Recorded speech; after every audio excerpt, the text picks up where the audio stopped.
Marilah kita berdoa.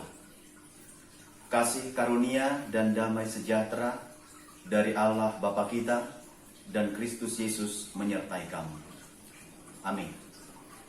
Bapak, Ibu, dan Saudara yang dikasihi Tuhan Yesus Kristus, firman Tuhan bagi kita dalam ibadah pertanggangan keluarga malam hari ini tertulis dalam kitab Amsal pasal 4 ayat 1 sampai ayat 9 demikian. Dengarkanlah hai anak-anak didikan seorang ayah, dan perhatikanlah supaya engkau beroleh pengertian. Karena aku memberikan ilmu yang baik kepadamu, janganlah meninggalkan petunjukku. Karena ketika aku masih tinggal di rumah ayahku sebagai anak, lemah dan sebagai anak tunggal bagi ibuku, aku diajari ayahku katanya kepadaku, biarlah hatimu memegang perkataanku, berpeganglah pada petunjuk-petunjukku, maka engkau akan hidup. Perolehlah hikmat, perolehlah pengertian, jangan lupa dan jangan menyimpang dari perkataan mulutku. Jangan meninggalkan hikmat itu, maka engkau akan dipeliharanya. Kasihilah dia, maka engkau akan dijaganya. Permulaan hikmat ialah, perolehlah hikmat, dan dengan segala yang kau peroleh, perolehlah pengertian. Junjunglah dia, maka engkau akan ditinggikannya. Engkau akan dijadikan terhormat apabila engkau memeluknya. Ia akan mengenakan karangan bunga yang indah di kepalamu, mahkota yang indah akan dikaruniakannya kepadamu. Demikian firman Tuhan. Bapak, Ibu, dan Saudara yang terkasih dalam Kristus Yesus, ada ungkapan yang mengatakan bahwa pendidikan bukan persiapan untuk hidup. Pendidikan bukan persiapan untuk hidup, tetapi pendidikan adalah hidup itu sendiri.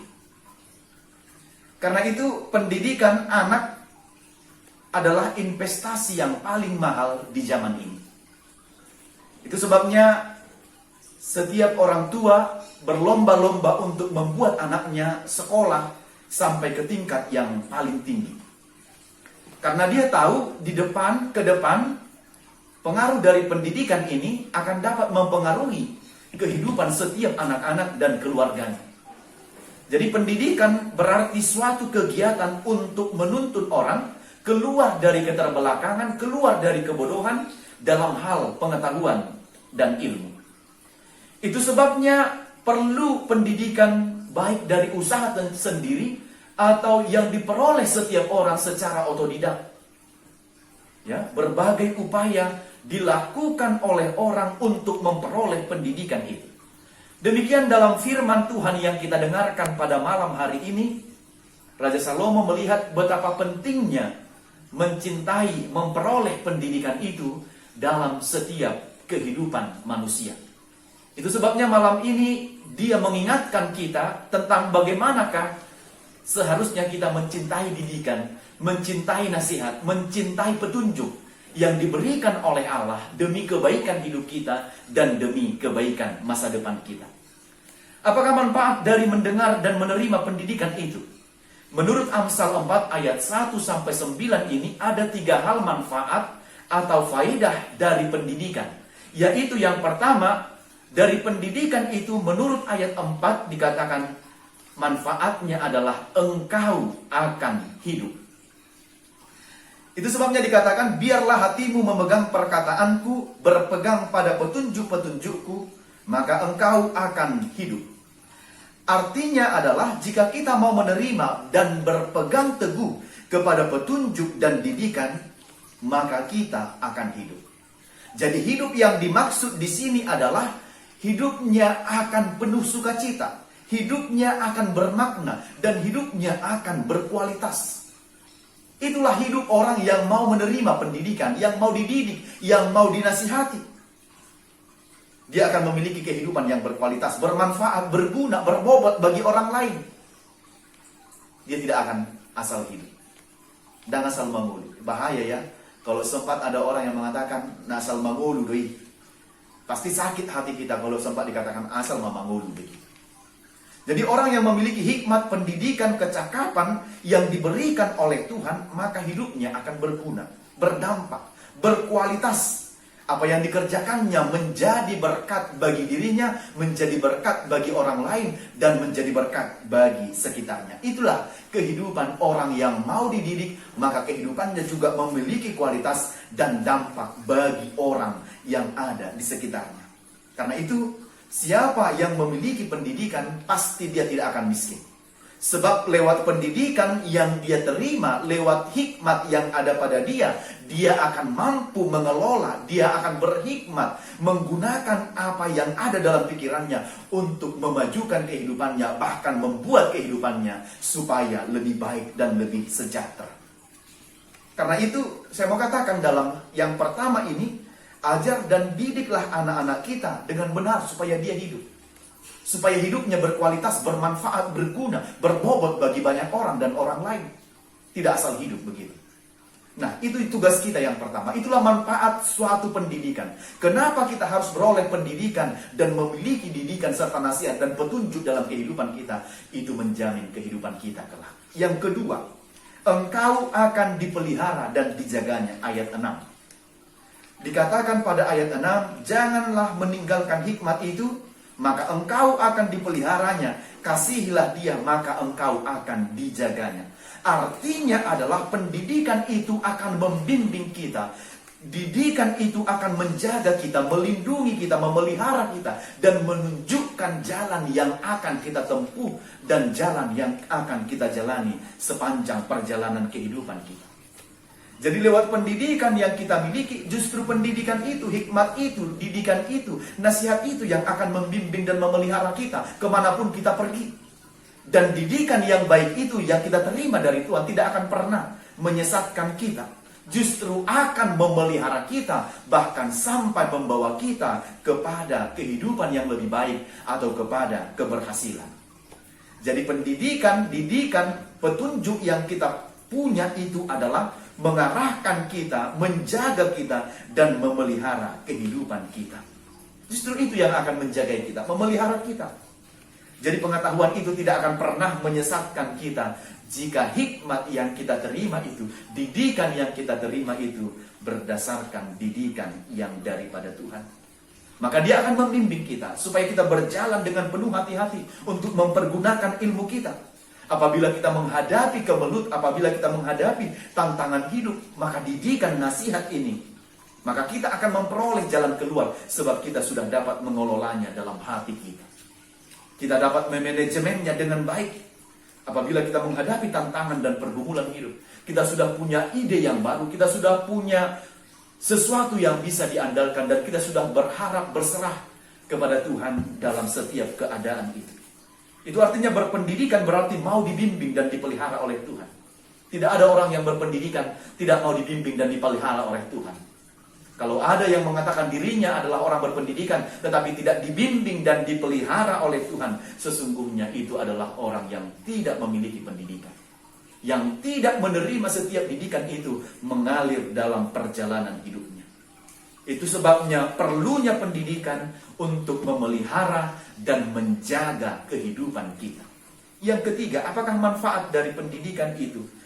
Engkau akan ditinggikannya, dijadikan terhormat, dan mahkota indah akan dikaruniakannya kepadamu. Ayat 8 dan ayat 9. Ini yang sangat luar biasa. Bahkan dikatakan upah dari setiap pendidikan itu sangat mahal bagi orang yang sungguh-sungguh mencintai pendidikan itu. Orang yang mau dididik akan dihormati. Orang yang mau dididik akan diberi mahkota, bahkan akan diberikan, dikatakan tadi di situ, bulang-bulang hajagaron dalam bahasa Batak, atau diberi, dianugerahi mahkota. Kalau diberi mahkota berarti itu satu simbol atau lambang dari penghormatan. Itu sebabnya orang yang mau dididik itu namanya juga akan ditinggikan, akan dihormati oleh banyak orang, dan mahkota indah akan dikaruniakannya kepadanya. Apakah mahkota indah itu di zaman yang sekarang? Mungkin dia akan dipromosikan, mungkin dia akan mendapat gelar, akan mendapat posisi, akan mendapat jabatan, akan mendapat kedudukan, ditempatkan sebagai orang yang terpandang dan terhormat. Pikiran dan idenya selalu dinanti untuk memberikan satu pembaruan dan yang terbaik dalam kehidupan bersama. Itulah gunanya orang memiliki banyak pendidikan, banyak pengetahuan, banyak hikmat dalam dirinya. Maka kehadirannya pasti membawa berkat dan sukacita bagi orang di sekitarnya. Itulah Bapak Ibu menunjukkan betapa perlunya telinga kita ini dengan tajam untuk mendengarkan setiap didikan, nasihat, dan arahan serta petunjuk yang dari Tuhan. Akan mendorong kita supaya kita selalu memberikan hati kita dan menyendengkan, memberikan telinga kita kepada pendidikan itu, supaya kita memperoleh pendidikan yang sungguh-sungguh. Karena itu pertanyaannya dalam firman ini, bagaimanakah kita memperoleh pendidikan itu? Dalam firman ini ada dua hal. Cara memperoleh pendidikan itu, yang pertama kita dapat peroleh dari keluarga kita sendiri. Ayat 1 sampai ayat 4. Pendidikan pertama dan utama seorang anak adalah dimulai dari keluarga. Sebab anak lahir di keluarga itu, maka pendidikan yang utama dan terutama dia dapat dari keluarga, dari orang tua. Hal itu pula lah yang dialami oleh Raja Salomo dalam firman Tuhan ini. Sejak kecil dia sudah diajari, sudah dididik kepada pengertian, sudah memberikan ilmu yang baik dari orang tuanya. Dia diberi petunjuk dan selalu diajari dengan benar. Orang tuanya Daud sudah mendidiknya dengan hikmat sejak dia masih kecil. Itu sebabnya kita katakan perlu pendidikan sejak dini. Perlu pendidikan sejak kecil. Maka ada ungkapan, pasomal-somal anak komisian na mekmet marhadaulaton. Asamolo iya dung magudang ibana. Dang pailahon natorasna. Tidak mencoreng wajah dari orang tuanya. Maka mulailah mendidik anak kita sejak dia masih kecil. Ingatlah bahwa pendidikan itu tidak datang sendiri begitu saja. Tetapi pendidikan itu harus kita berikan, dan orang tua harus melakukan tugas tanggung jawabnya untuk memberikan didikan, arahan, nasihat, petunjuk kepada anaknya, serta mendorong dan memotivasi anaknya supaya mendapat pendidikan. Kita harus berlomba-lomba. Semangat itu harus tetap kita jaga. Berlomba-lomba membuat anak sampai kepada pendidikan ke jenjang yang lebih tinggi semampu kita untuk menyekolahkan mereka.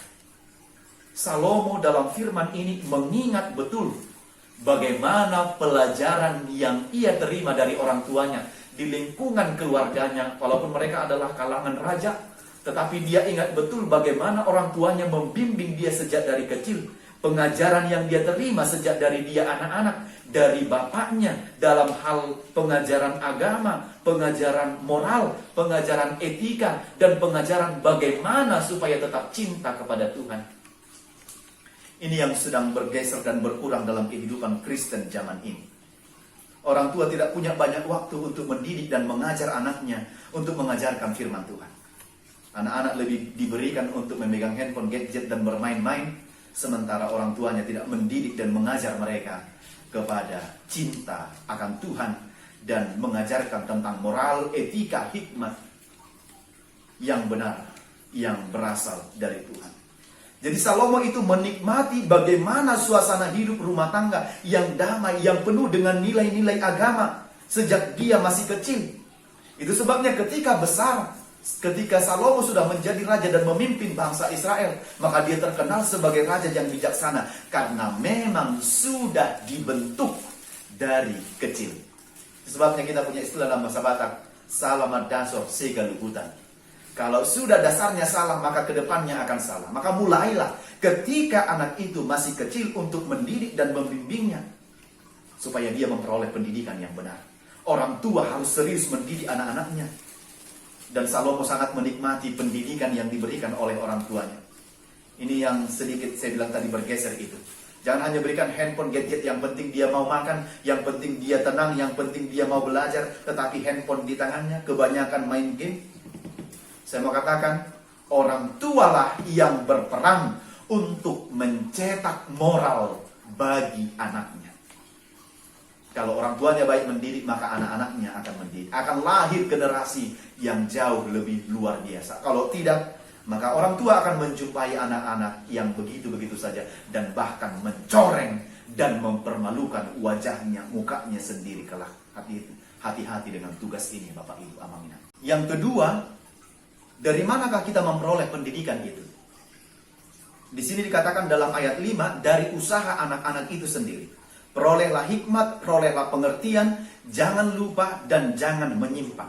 Jadi pendidikan itu memang harus terus digali, direbut, dan diupayakan. Itu sebabnya ada istilah yang sering kita dengar, tuntutlah ilmu sampai ke negeri Cina. Sampai kemanapun. Selama itu untuk menambah wawasan, pengetahuan, hikmat, pengertian kita, maka tetaplah. Ya, tapi dengan satu catatan, jangan sampai menyimpang dari jalan Tuhan. Tetap pada koridor yang benar. Itu sebabnya mengapa orang tua rela menghabiskan banyak uang untuk menyekolahkan anaknya. Itu terdapat dalam makna lagu yang mengatakan, Gugogo pe macari arian nang bodari lao pasikolahu gelekina ikon masikolado satibotibona sitap ni natolak gogoki. Berlomba-lomba untuk menyekolahkan anaknya sampai ke jenjang yang paling tinggi. Karena itu, kalau Bapak Ibu mengharapkan anak-anak pintar dan bijaksana, maka kita harus serius untuk mendidiknya. Raja Salomo mengatakan, belilah pengetahuan, tuhorima parbinotoan, seriuslah dalam memperoleh pendidikan, supaya kita mendapat ilmu, kepintaran, hikmat. Namun, lihatlah, kenyataannya tidak selalu demikian. Banyak anak-anak yang diberangkatkan oleh orang tuanya ke sekolah, kuliah, namun menyanyiakan jerih payah dan keringat orang tuanya. Bukan tidak sedikit anak yang tidak tahu diri, di mana orang tuanya dengan segala keterbatasan memberangkatkannya sekolah, tetapi dia tidak menghargai jerih payah orang tuanya, malah bolos, tidak masuk kuliah, asik bermain game dan sebagainya. Tetapi firman ini mengajak kita, terimalah didikan, cintailah setiap pendidikan dan pengetahuan. Dan yang terakhir, Yesuslah yang menjadi, Yesus Kristuslah sendiri hikmat bagi kita. Maka daripadanya lah segala sumber dari didikan dan pengetahuan. Cintailah dia, sumber hikmat itu, maka kehidupan kita akan semakin di dalam pertolongan dan lindungannya. Amin. Kita berdoa. Bapa di dalam Yesus, kami bersyukur dan berterima kasih atas segala kesempatan baik yang Tuhan berikan bagi kami. Malam hari ini kami telah menerima dan mendengarkan firman-Mu, agar sepanjang kehidupan kami tetap mencintai pendidikan, mencintai nasihat, mencintai petunjuk yang Engkau berikan bagi kami. Sebab melaluinya, maka hidup kami akan Engkau pelihara. Kami akan dapat hidup, dan Engkau akan meninggikan, dan orang akan memberikan penghormatan. Bahkan orang akan dapat menikmati dan merasakan buah dari apa yang kami terima dari Tuhan, dari segala pendidikan pengetahuan yang kami punya. Bapa, tolonglah kami agar menjadi orang-orang yang berhikmat, yang dapat menolong sesama kami atas apa yang Kau anugerahkan bagi kami. Terima kasih untuk firman-Mu yang menguatkan kami. Ajarlah hati dan pikiran kami untuk tetap bersedia menerima setiap bimbingan didikan, terlebih didikan yang daripada Tuhan, supaya hidup kami senantiasa dipelihara oleh-Nya. Berkatilah seluruh jemaat Tuhan yang beribadah dalam rumah mereka masing-masing. Lindungi dan sertai mereka, agar kehidupan mereka juga berserah hanya kepada Tuhan. Berkati bangsa kami, negara kami, dan dunia ini yang dalam pergumulan. Kiranya kasih Tuhan tetap melindungi kami. Terpujilah nama-Mu, dalam Yesus kami berdoa. Amin.